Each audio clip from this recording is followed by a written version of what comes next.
Now, let's drift off to sleep. Today, you'll be falling asleep during a thunderstorm inside of a cozy camper trailer next to a lake in the mountains.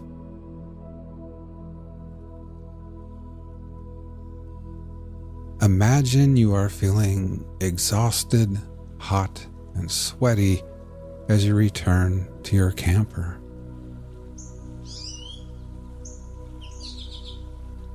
You've just conquered your long-held dream of hiking to the very summit of Moonrest Mountain. You've changed into your swimsuit and are now standing at the edge of the dock on weary, trembling legs, ready to celebrate your incredible achievement with a refreshing dive into the cool, crystal-clear waters of Silver Lake.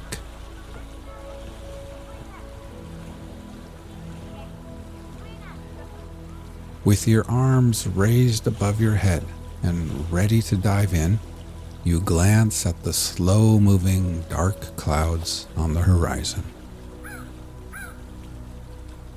Beads of sweat are still clinging to your forehead when you push off the dock and soar through the air before gliding perfectly into the water. The crisp, cool water envelops you, gently massaging your entire being. You can almost taste the clean, mineral freshness of the water as it washes away all the sweat, dust, and grime from your skin.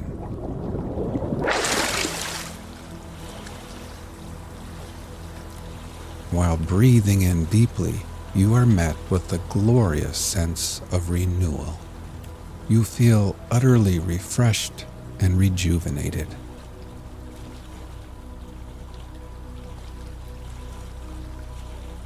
You swim back to the dock and climb the cool aluminum ladder. Then, standing there with a soft cotton towel draped around your shoulders, you gaze out across the deep blue lake. Here and there, motorboats, canoes, sailboats, and jet skis are now headed towards the shores. Everyone knows rain is coming.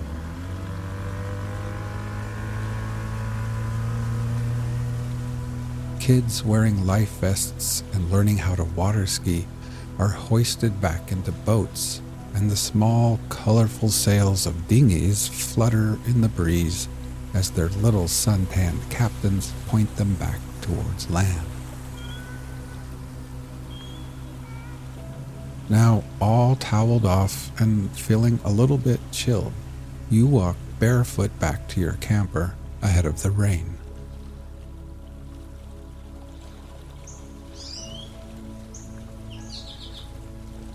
At the little picnic table, you collect your book, coffee mug, and sunglasses.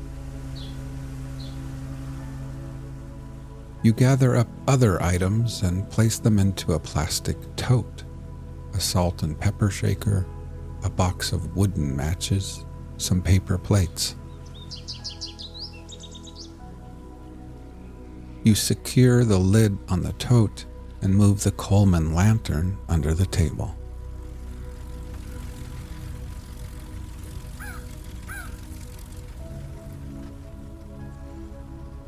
At the fire pit, you fold up your camping chair and tuck it below the protective cover of a tall ponderosa pine. Then you return to your camper, open the door, and step inside.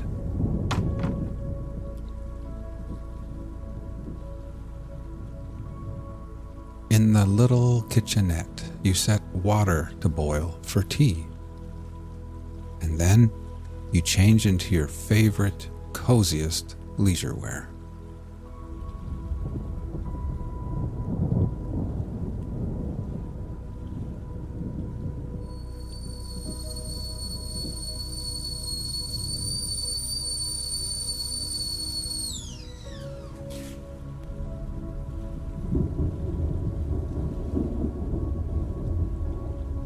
while the hot tea steeps, you settle at the quaint table and gaze out the window, watching as boats reach the shore and families hurry off to their campers and tents and cabins.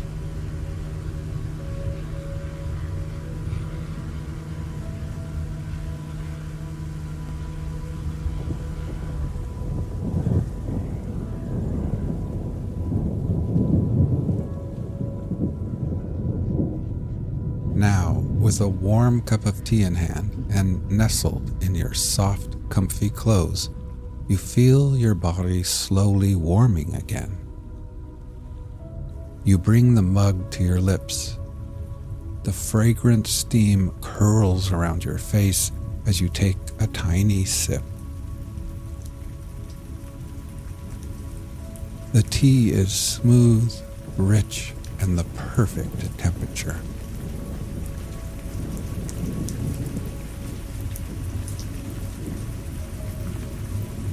You take a bigger sip, and the tea flows down to your core, melting away the chill from the lake. A rush of warmth spreads throughout your body, like a wave of little goosebumps, and you're suddenly filled with a sense of deep accomplishment, peace, and satisfaction.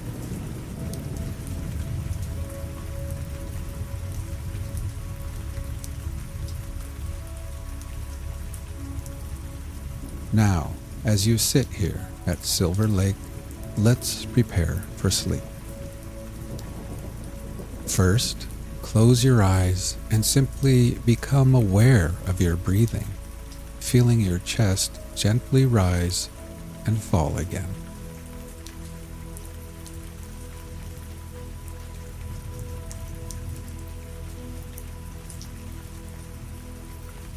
Next, let's take a few deeper breaths. We will slowly fill our lungs with the cool, sweet scent of pine trees and that fresh mountain air. And then, after holding briefly, we will let it all go and exhale. Ready? Breathe in deeply, hold for 3, 2, 1, and then exhale.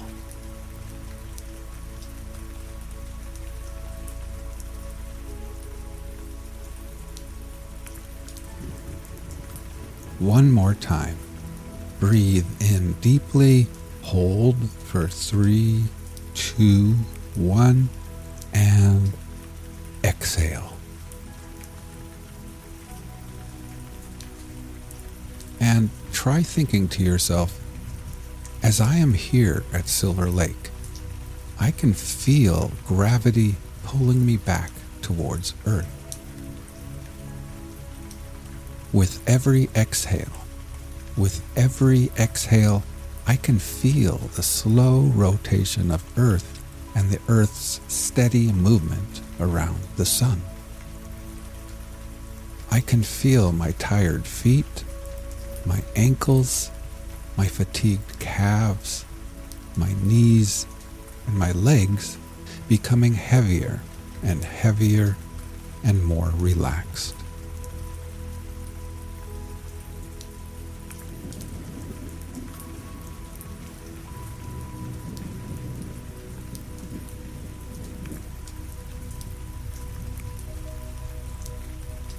You finish the last sip of your perfect tea, and then you pick up a little pencil and notebook resting on the table. With them in hand, you make your way to the sleeping nook at the other end of the camper, where you collapse heavily into the soft, wide bed.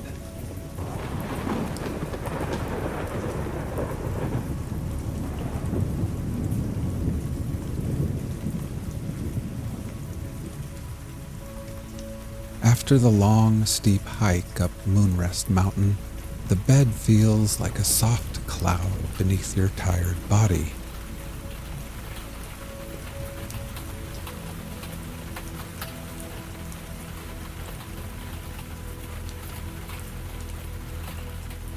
The little windows by the bed are cracked open, and your nostrils catch the pleasant scent of fresh rain on pine needles and moss.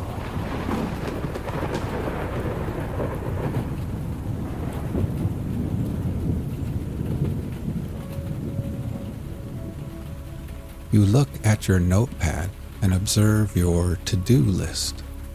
Each completed task is neatly crossed out with pencil. At the bottom of the page is one final entry on this list. A smile creeps across your face as you take the pencil and begin scribbling over that last item: climb Moonrest Mountain.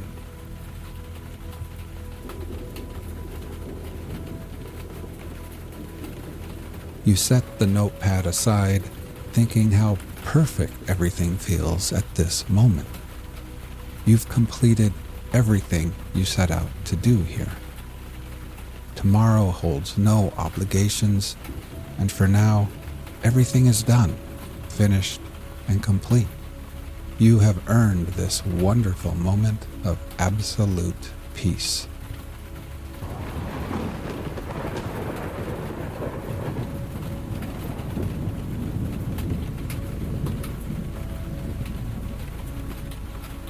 Your body sinks deeper into the soft bed. Every muscle relaxes from the tips of your fingers to the soles of your tired feet as you surrender to the peace and calm and take in the rich mountain air.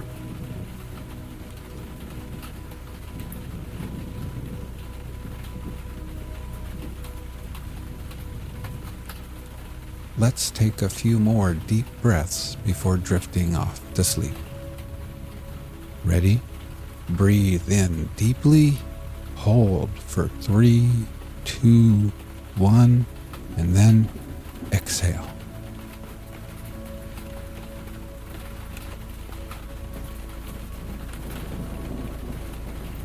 One more time. Breathe in deeply, hold for 3, 2, 1, and exhale.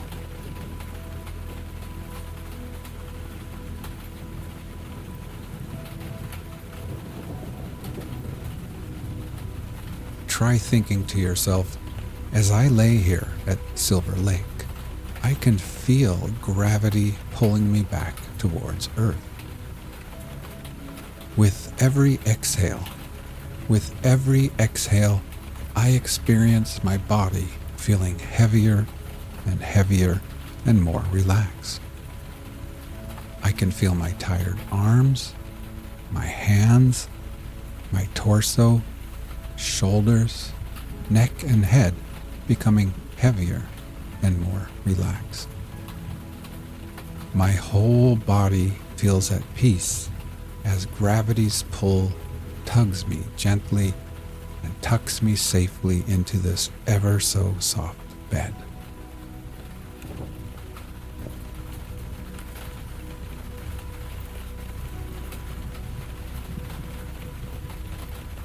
Now, feeling oh so satisfied, safe, accomplished, rejuvenated, sleepy, and happy, you reach over to a little transistor radio, tune it to your favorite station, then lay back and close your eyes.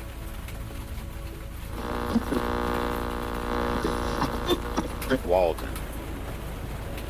by Henry David Thoreau. Sounds. But while we are confined to books, though the most select and classic, and read only particular written languages, which are themselves but dialects and provincial, we are in danger of forgetting the language which all things and events speak without metaphor, which alone is copious and standard. Much is published, but little printed. The rays which stream through the shutter will be no longer remembered when the shutter is wholly removed. No method nor discipline can supersede the necessity of being forever on the alert. What is a course of history or philosophy or poetry, no matter how well selected or the best society, or the most admirable routine of life compared with the discipline of looking always at what is to be seen? Will you be a reader, a student merely, or a seer? Read your fate, see what is before you, and walk on into futurity. I did not read books the first summer. I hoed beans. Nay, I often did better than this. There were times when I could not afford to sacrifice the bloom of the present moment to any work, whether of the head or hands. I love a broad margin to my life. Sometimes in a summer morning, having taken my accustomed bath, I sat in my sunny doorway from sunrise till noon, wrapped in a reverie amidst the pines and hickories and sumacs in undisturbed solitude and stillness, while the birds sing around or flitted noiseless through the house, until by the sun falling in at my west window, or the noise of some traveler's wagon on the distant highway, I was reminded of the lapse of time. I grew in those seasons like corn in the night, and they were far better than any work of the hands would have been. They were not time subtracted from my life, but so much over and above my usual allowance. I realized what the Orientals mean by contemplation and the forsaking of works. For the most part, I minded not how the hours went. The day advanced as if to light some work of mine. It was morning, and lo, now it is evening, and nothing memorable is accomplished. Instead of singing like the birds, I silently smiled at my incessant good fortune. As the sparrow had its trill, sitting on the hickory before my door, so had I my chuckle or suppressed warble, which he might hear out of my nest. My days were not days of the week, bearing the stamp of any heathen deity, nor were they minced into hours and fretted by the ticking of a clock. For I lived like the Puri Indians, of whom it is said that for yesterday, today, and tomorrow they have only one word, and they express the variety of meaning by pointing backward for yesterday, forward for tomorrow, and overhead for the passing day. This was sheer idleness to my fellow townsmen, no doubt, but if the birds and flowers had tried me by their standard, I should not have been found wanting. A man must find his occasions in himself, it is true. The natural day is very calm, and will hardly reprove his indolence. I had this advantage, at least in my mode of life, over those who were obliged to look abroad for amusement to society and the theater, that my life itself was become my amusement and never ceased to be novel. It was a drama of many scenes and without an end. If we were always indeed getting our living and regulating our lives according to the last and best mode we had learned, we should never be troubled with ennui. Follow your genius closely enough, and it will not fail to show you a fresh prospect every hour. Housework was a pleasant pastime. When my floor was dirty, I rose early, and setting all my furniture out of doors on the grass, bed and bedstead making but one budget, dashed water on the floor, and sprinkled white sand from the pond on it, and then with a broom scrubbed it clean and white. And by the time the villagers had broken their fast, the morning sun had dried my house sufficiently to allow me to move in again, and my meditations were almost uninterrupted. It was pleasant to see my whole household effects out on the grass, making a little pile like a gypsy's pack, and my three-legged table, from which I did not remove the books and pen and ink, standing amid the pines and hickories.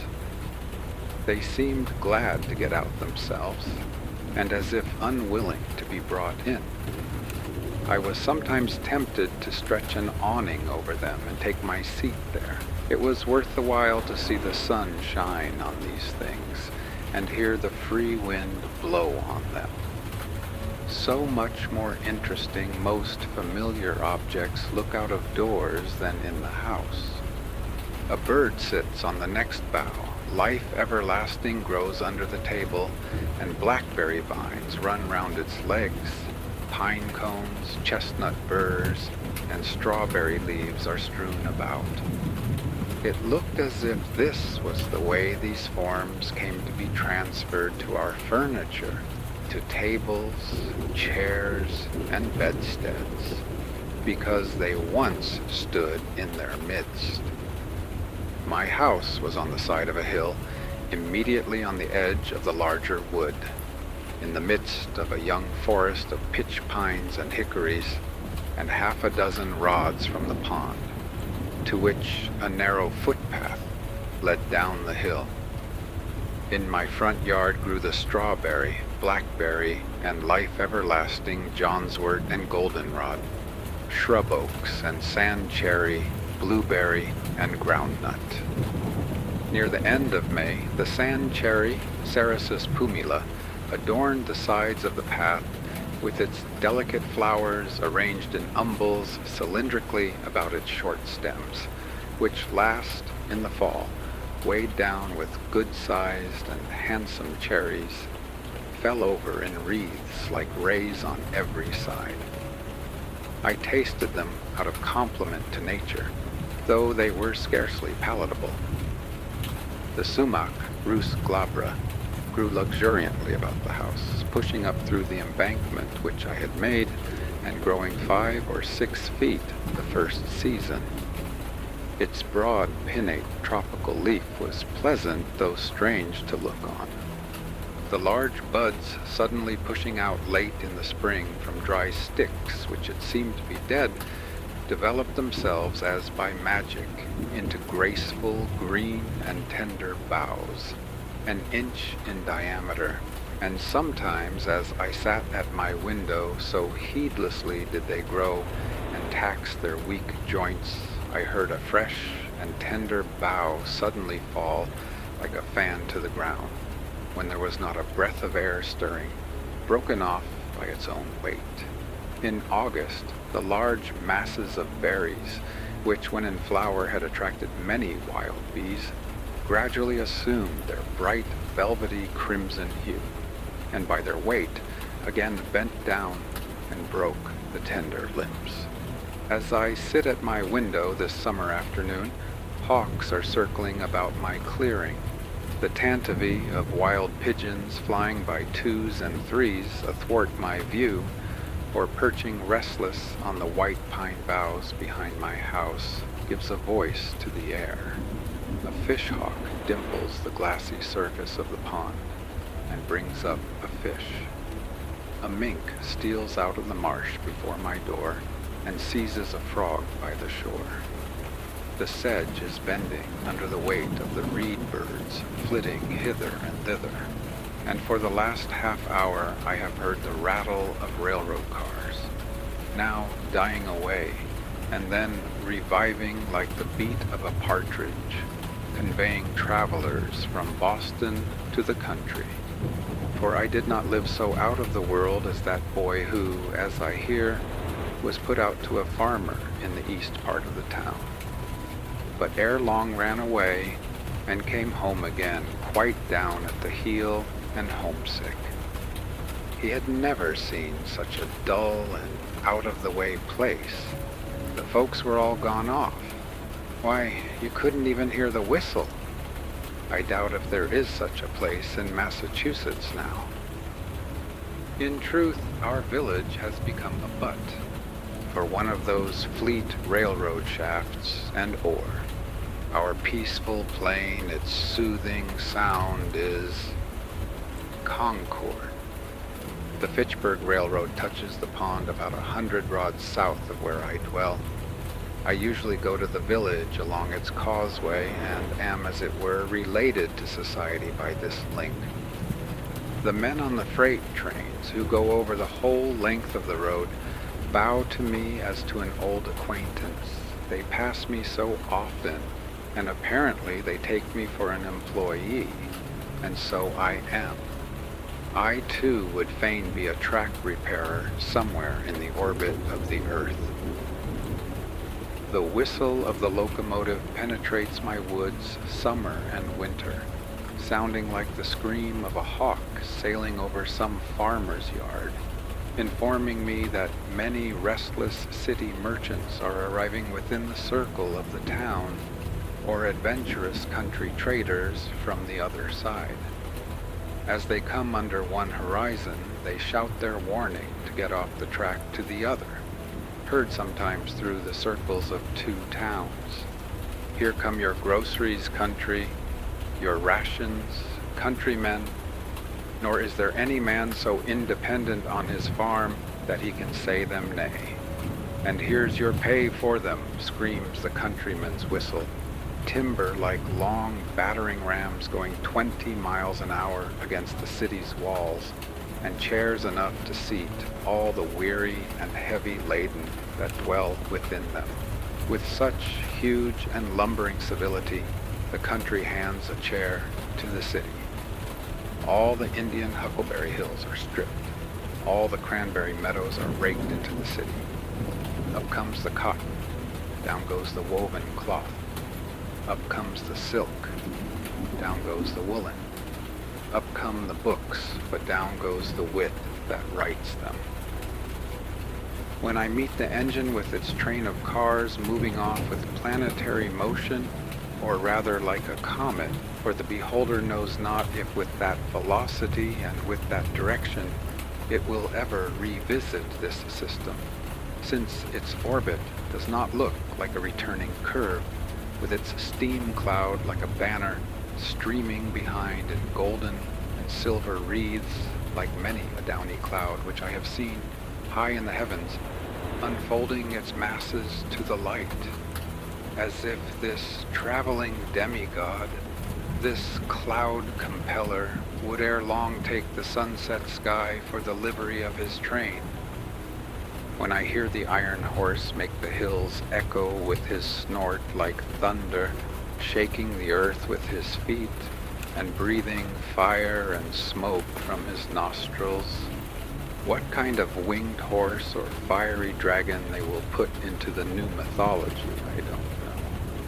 It seems as if the earth had got a race now worthy to inhabit it. If all were as it seems, and men made the elements their servants for noble ends, if the cloud that hangs over the engine were the perspiration of heroic deeds, or as beneficent as that which floats over the farmer's fields, then the elements and nature herself would cheerfully accompany men on their errands and be their escort. I watch the passage of the morning cars with the same feeling that I do the rising of the sun, which is hardly more regular. Their train of clouds stretching far behind and rising higher and higher, going to heaven while the cars are going to Boston, conceals the sun for a minute and casts my distant field into the shade, a celestial train beside which the petty train of cars which hugs the earth is but the barb of the spear. The stabler of the iron horse was up early this winter morning by the light of the stars amid the mountains to fodder and harness his steed.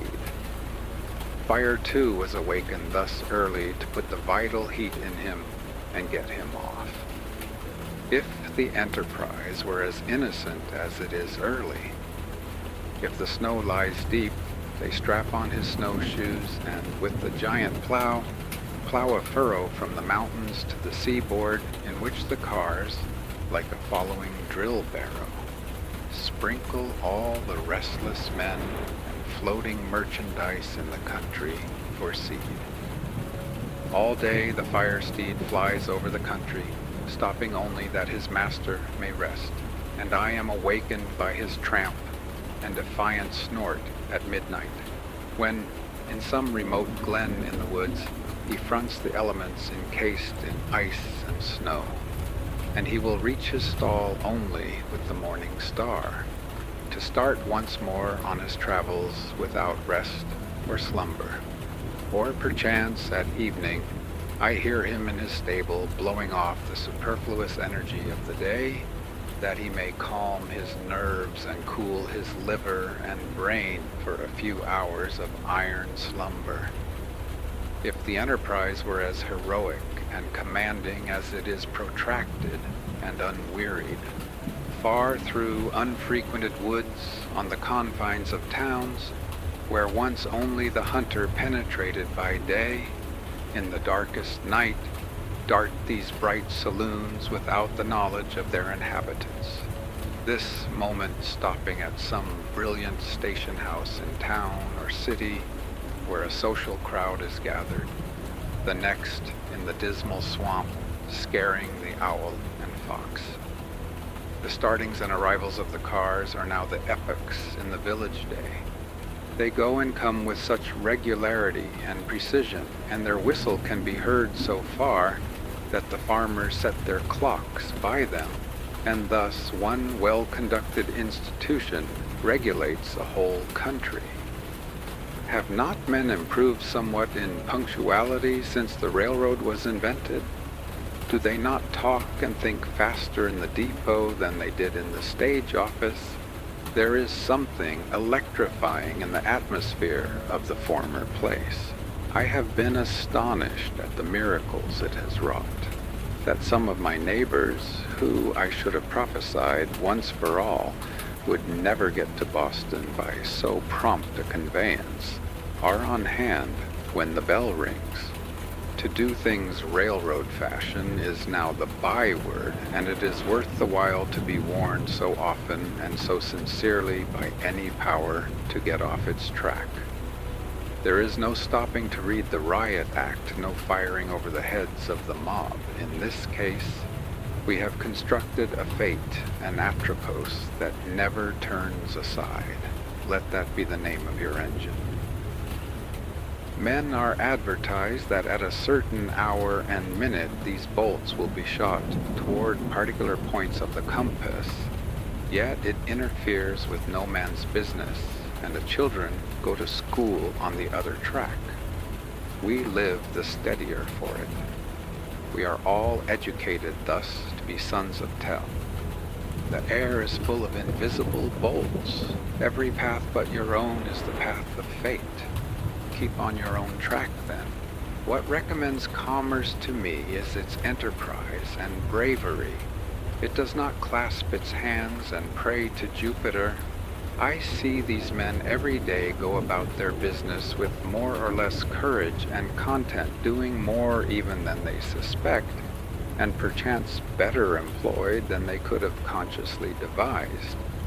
I am less affected by their heroism who stood up for half an hour in the front line at Buena Vista than by the steady and cheerful valor of the men who inhabit the snowplow for their winter quarters, who have not merely the 3 o'clock in the morning courage, which Bonaparte thought was the rarest, but whose courage does not go to rest so early, who go to sleep only when the storm sleeps, or the sinews of their iron steed are frozen. On this morning of the great snow, perchance, which is still raging and chilling men's blood, I hear the muffled tone of their engine bell from out the fog bank of their chilled breath, which announces that the cars are coming.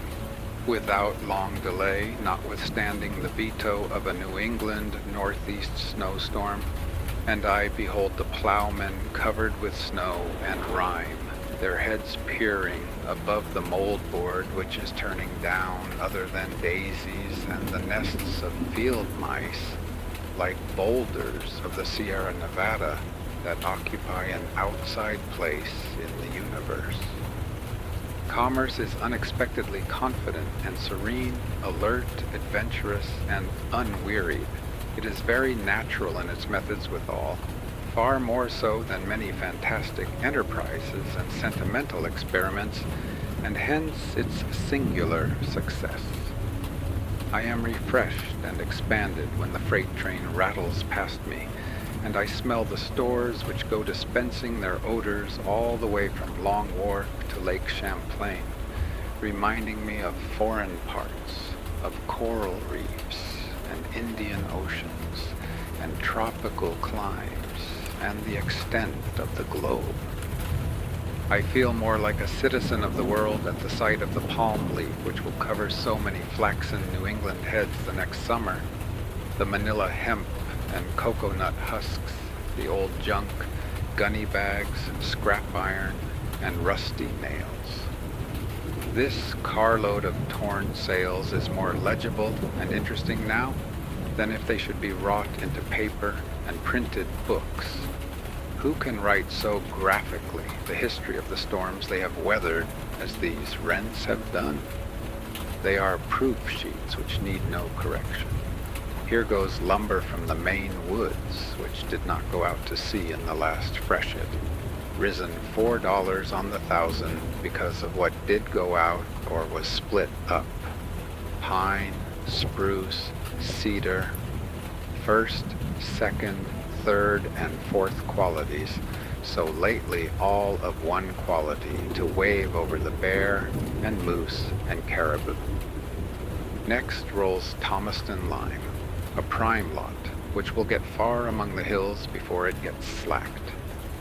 These rags in bales of all hues and qualities, the lowest condition to which cotton and linen descend, the final result of dress, of patterns which are now no longer cried up, unless it be in Milwaukee, as those splendid articles, English, French, or American prints, ginghams, muslins, and sea, gathered from all quarters both of fashion and poverty, going to become paper of one color or a few shades only, on which forsooth will be written tales of real life, high and low, and founded on fact. This closed car smells of salt fish, the strong New England and commercial scent reminding me of the Grand Banks and the fisheries. Who has not seen a salt fish thoroughly cured for this world so that nothing can spoil it, and putting the perseverance of the saints to the blush, with which you may sweep or pave the streets and split your kindlings, and the teamster shelter himself and his lading against sun, wind, and rain behind it, and the trader, as a Concord trader once did, hang it up by his door for a sign when he commences business, until, at last, his oldest customer cannot tell surely whether it be animal, vegetable, or mineral, and yet it shall be as pure as a snowflake, and if it be put into a pot and boiled, will come out an excellent done fish for a Saturday's dinner. Next, Spanish hides with the tails still preserving their twist and the angle of elevation they had when the oxen that wore them were careering over the pampas of the Spanish Main. A type of all obstinacy, and evincing how almost hopeless and incurable are all constitutional vices. I confess that practically speaking, when I have learned a man's real disposition, I have no hopes of changing it for the better or worse in this state of existence.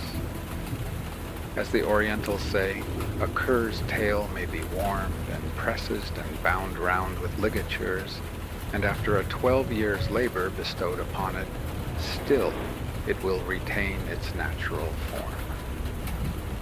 The only effectual cure for such inveteracies as these tails exhibit is to make glue of them, which I believe is what is usually done with them, and then they will stay put and stick.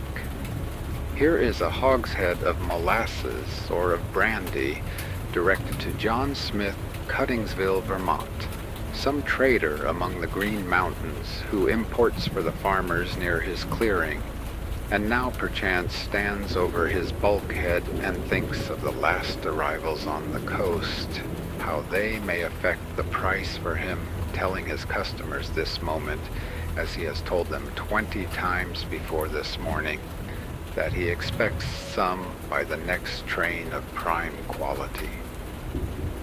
It is advertised in the Cuttingsville Times. While these things go up, other things come down. Warned by the whizzing sound, I look up from my book and see some tall pine hewn on far northern hills, which has winged its way over the Green Mountains and the Connecticut, shot like an arrow through the township within 10 minutes, and scarce another eye beholds it, going to be the mast of some great admiral. And hark! Here comes the cattle train bearing the cattle of 1,000 hills, sheepcots, stables, and cow yards in the air, drovers with their sticks, and shepherd boys in the midst of their flocks, all but the mountain pastures, whirled along like leaves blown from the mountains by the September gales. The air is filled with the bleating of calves and sheep, and the hustling of oxen, as if a pastoral valley were going by. When the old bellwether at the head rattles his bell, the mountains do indeed skip like rams, and the little hills like lambs. A carload of drovers, too, in the midst, on a level with their droves now, their vocation gone, but still clinging to their useless sticks as their badge of office. But their dogs, where are they? It is a stampede to them. They are quite thrown out. They have lost the scent. Methinks I hear them barking behind the Peterborough hills, or panting up the western slope of the Green Mountains. They will not be in at the death. Their vocation, too, is gone. Their fidelity and sagacity are below par now. They will slink back to their kennels in disgrace, or perchance run wild and strike a league with the wolf and the fox. So is your pastoral life whirled past and away. But the bell rings, and I must get off the track and let the cars go by. What's the railroad to me? I never go to see where it ends. It fills a few hollows and makes banks for the swallows. It sets the sand a-blowing and the blackberries a-growing. But I cross it like a cart path in the woods. I will not have my eyes put out and my ears spoiled by its smoke and steam and hissing. Now that the cars are gone by and all the restless world with them, and the fishes in the pond no longer feel their rumbling, I am more alone than ever. For the rest of the long afternoon, perhaps, my meditations are interrupted only by the faint rattle of a carriage or team along the distant highway. Sometimes on Sundays I heard the bells, the Lincoln, Acton, Bedford, or Concord bell. When the wind was favorable, a faint, sweet, and, as it were, natural melody, worth importing into the wilderness. At a sufficient distance over the woods, this sound acquires a certain vibratory hum, as if the pine needles in the horizon were the strings of a harp which it swept. All sound heard at the greatest possible distance produces one and the same effect, a vibration of the universal lyre, just as the intervening atmosphere makes a distant ridge of earth interesting to our eyes by the azure tint it imparts to it. There came to me in this case a melody which the air had strained, and which had conversed with every leaf and needle of the wood, that portion of the sound which the elements had taken up and modulated and echoed from vale to vale. The echo is, to some extent, an original sound, and therein is the magic and charm of it. It is not merely a repetition of what was worth repeating in the bell, but partly the voice of the wood, the same trivial words and notes sung by a wood nymph. At evening, the distant lowing of some cow in the horizon beyond the woods sounded sweet and melodious, and at first I would mistake it for the voices of certain minstrels by whom I was sometimes serenaded, who might be straying over hill and dale, but soon I was not unpleasantly disappointed when it was prolonged into the cheap and natural music of the cow. I do not mean to be satirical, but to express my appreciation of those youths singing, when I state that I perceived clearly that it was akin to the music of the cow, and they were at length one articulation of nature. Regularly at 7:30, in one part of the summer, after the evening train had gone by, the whippoorwills chanted their vespers for half an hour, sitting on a stump by my door or upon the ridgepole of the house. They would begin to sing almost with as much precision as a clock, within 5 minutes of a particular time, referred to the setting of the sun every evening. I had a rare opportunity to become acquainted with their habits. Sometimes I heard 4 or 5 at once in different parts of the wood, by accident one a bar behind another, and so near me that I distinguished not only the cluck after each note, but often that singular buzzing sound, like a fly in a spider's web, only proportionally louder. Sometimes one would circle round and round me in the woods a few feet distant, as if tethered by a string, when probably I was near its eggs. They sang at intervals throughout the night, and were again as musical as ever just before and about dawn. When other birds are still, the screech owls take up the strain, like mourning women their ancient ululu. Their dismal scream is truly Ben Jonsonian, wise midnight hags. It is no honest and blunt to-wit to-who of the poets, but without jesting a most solemn graveyard ditty, the mutual consolations of suicide lovers remembering the pangs and the delights of supernal love in the infernal groves. Yet I love to hear their wailing, their doleful response trilled along the woodside, reminding me sometimes of music and singing birds, as if it were the dark and tearful side of music, the regrets and sighs that would fain be sung. They are the spirits, the low spirits and melancholy forebodings of fallen souls that once in human shape night walked the earth and did the deeds of darkness, now expiating their sins with their wailing hymns or threnodies in the scenery of their transgressions. They give me a new sense of the variety and capacity of that nature which is our common dwelling. Oh, that I never had been born, sighs one, on this side of the pond, and circles with the restlessness of despair to some new perch on the gray oaks. Then, that I never had been born, echoes another on the farther side, with tremulous sincerity, and born comes faintly from far in the Lincoln woods. I was also serenaded by a hooting owl. Near at hand you could fancy it the most melancholy sound in nature, as if she meant by this to stereotype and make permanent in her choir the dying moans of a human being. Some poor, weak relic of mortality who has left hope behind and howls like an animal, yet with human sobs, on entering the dark valley, made more awful by a certain gurgling melodiousness. I find myself beginning with the letters GL when I try to imitate it, expressive of a mind which has reached the gelatinous, mildewy stage in the mortification of all healthy and courageous thought. It reminded me of ghouls and idiots and insane howlings, but now one answers from far woods in a strain made really melodious by distance.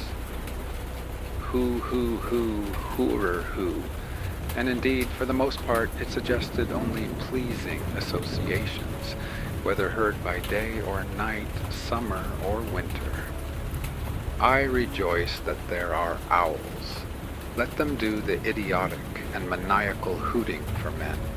It is a sound admirably suited to swamps and twilight woods, which no day illustrates, suggesting a vast and undeveloped nature which men have not recognized. They represent the stark twilight and unsatisfied thoughts which all have. All day the sun has shone on the surface of some savage swamp, where the single spruce stands hung with usnea lichens and small hawks circulate above, and the chickadee lisps amid the evergreens, and the partridge and rabbit skulk beneath. But now a more dismal and fitting day dawns, and a different race of creatures awakes to express the meaning of nature there. Late in the evening I heard the distant rumbling of wagons over bridges, a sound heard farther than almost any other at night, the baying of dogs, and sometimes again the lowing of some disconsolate cow in a distant barnyard. In the meanwhile all the shore rang with the trump of bullfrogs, the sturdy spirits of ancient wine-bibbers and wassailers, still unrepentant, trying to sing a catch in their Stygian lake, if the Walden nymphs will pardon the comparison, for though there are almost no weeds, there are frogs there, who would fain keep up the hilarious rules of their old festal tables, though their voices have waxed hoarse and solemnly grave, mocking at mirth, and the wine has lost its flavor, and become only liquor to distend their paunches, and sweet intoxication never comes to drown the memory of the past, but mere saturation, and waterloggedness, and distension. The most aldermanic, with his chin upon a heart leaf, which serves for a napkin to his drooling chaps, under this northern shore quaffs a deep draught of the once scorned water, and passes round the cup with the ejaculation, "Trunk, trunk, trunk," and straightway comes over the water from some distant cove the same password repeated, where the next in seniority and girth has gulped down to his mark. And when this observance has made the circuit of the shores, then ejaculates the master of ceremonies with satisfaction, "Trr-unk," and each in his turn repeats the same down to the least distended, leakiest, and flabbiest paunched, that there be no mistake. And then the bowl goes round again and again, until the sun disperses the morning mist, and only the patriarch is not under the pond, but vainly bellowing "trunk" from time to time, and pausing for a reply. I am not sure that I ever heard the sound of cock crowing from my clearing, and I thought that it might be worth the while to keep a cockerel for his music merely, as a singing bird. The note of this once wild Indian pheasant is certainly the most remarkable of any birds, and if they could be naturalized without being domesticated, it would soon become the most famous sound in our woods, surpassing the clangor of the goose and the hooting of the owl. And then imagine the cackling of the hens to fill the pauses when their lord's clarions rested. No wonder that man added this bird to his tame stock, to say nothing of the eggs and drumsticks, to walk in a winter morning in a wood where these birds abounded, their native woods, and hear the wild cockerels crow on the trees, clear and shrill for miles over the resounding earth, drowning the feebler notes of other birds. Think of it. It would put nations on the alert. Who would not be early to rise, and rise earlier and earlier every successive day of his life, till he became unspeakably healthy, wealthy, and wise? This foreign bird's note is celebrated by the poets of all countries, along with the notes of their native songsters. All climates agree with brave Chanticleer. He is more indigenous even than the natives. His health is ever good, his lungs are sound, his spirits never flag. Even the sailor on the Atlantic and Pacific is awakened by his voice, but its shrill sound never roused me from my slumbers. I kept neither dog, cat, cow, pig, nor hens, so that you would have said there was a deficiency of domestic sounds. Neither the churn, nor the spinning wheel, nor even the singing of the kettle, nor the hissing of the urn, nor children crying to comfort one. An old-fashioned man would have lost his senses or died of ennui before this. Not even rats in the wall, for they were starved out, or rather were never baited in.